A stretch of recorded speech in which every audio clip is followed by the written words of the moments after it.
So, we have a prophecy from the witches here towards Banquo. They say, "Thou shalt get kings, though thou be none." So what does that mean? Thou shalt get kings.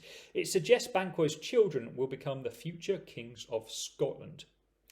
Might be good for Banquo, that's quite interesting, but ultimately this seals his death. This will be enough, ultimately, to cause his death from the attempted murder of his son by Macbeth, who wants, obviously, his own children to become kings of Scotland. So there's two reasons Macbeth tries to murder Banquo later on in the play. One, that he thinks Banquo knows too much, and secondly, that he fears that Banquo's sons will become kings of Scotland and not his own.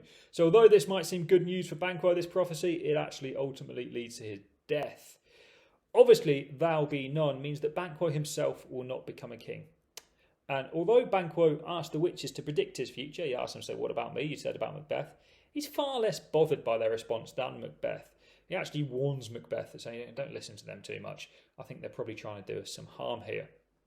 So, really interesting quote there, and obviously it's directly to Banquo's death, but also in the context box say, why is Banquo such an important character for us to think about? It's because James I, James I of England, who this play was really written for, directly links his family back to Banquo. Through the Stuart line of kings, he says that he was related to Banquo. So it's really important that we see Banquo as a good character. It's also really important for us to see that Banquo has royal blood, as the witches tell us he does.